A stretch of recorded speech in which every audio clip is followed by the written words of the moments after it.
Allez, un ballon qui circule bien sur cette possession. Et déjà, les premiers points inscrits par Bungu Kolo, le Franco, face à un Paula Cortés pour l'instant qui a bien du mal à lancer la machine.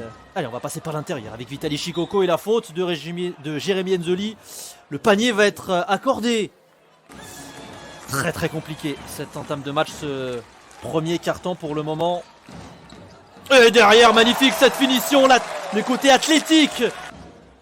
Il y avait quand même une bonne activité de la part d'Emmanuel Terry. Enzoli, oh, elle est compliquée ce tir à 3 points, mais il rentre quand même, bien joué.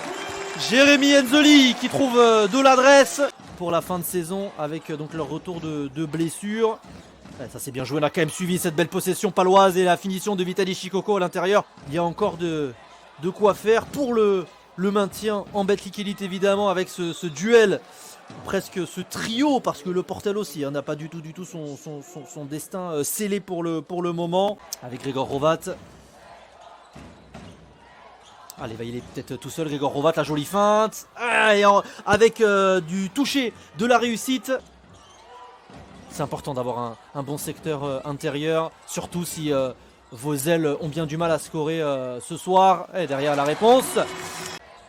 Allez, 2 minutes à jouer dans ce deuxième carton, on est à 2 doigts de la perte de balle, 1 seconde à jouer. Jérémy Leloup, magnifique cette feinte, si ça passe c'est superbe. C'est sublime ce que vient de réaliser au buzzer Jérémy Leloup. Taper sur les arbitres ce soir, il ne faut pas taper sur les arbitres, il faut rester courtois avec les arbitres. C'est un poste très très compliqué quel que soit le sport, même si parfois ils font des décisions. Palais des Sports d'Orléans, Orléans qui doit absolument s'imposer pour essayer évidemment de se maintenir dans l'élite du basket français la saison prochaine. Pour l'instant mathématiquement rien n'est joué. Brandon Jefferson avec Jérémy Leloup, on va jouer à l'intérieur, on a encore une nouvelle fois envie de passer par Vitaly Chikoko, mais c'est incroyable ce qui se passe ce soir. Vitaly Chikoko est en train de nous réaliser d'Alexandre Chassan et ses coéquipiers. On va voir ça, on va suivre ça d'un œil, mais clairement l'essentiel c'est de remporter ce match, quoi qu'il arrive. Et là avec cette adresse, Marcus Page qui écarte avec Bungu Kolo. L'adresse encore une fois incroyable de Bungu Kolo ce soir.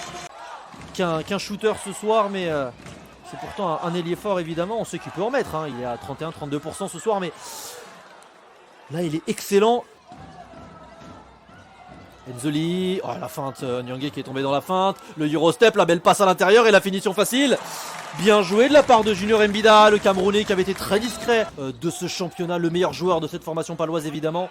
Être impactant dans cette fin de match. Et regardez la belle interception.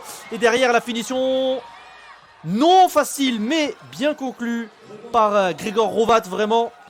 Et je vous conseille d'aller rechecker ce match. Il n'est pas encore terminé, mais vu le score, ça a l'air exceptionnel. Attention à ce alley-oop, bien conclu par Emmanuel Terry, qui aura été 4 sur 8 au tir. 50% c'est tout à fait convenable.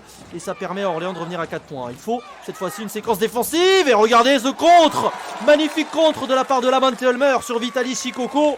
Défense orléanaise qui a la possibilité de revenir à une possession. Bungu Kolo. Ça y est, on est entré dans le money time. 2 minutes à jouer dans cette partie. Et 2 points supplémentaires pour Orléans grâce à Nobel Bungu Kolo. D'ici les 10 secondes à venir, ça ne sera terminé des chances orléanaises. Justin Bibbins qui a passé l'épaule sur Lamante Ulmer. Ça ne passe pas. Vitaly Chikoko. Vitaly Chikoko. Le rebond offensif.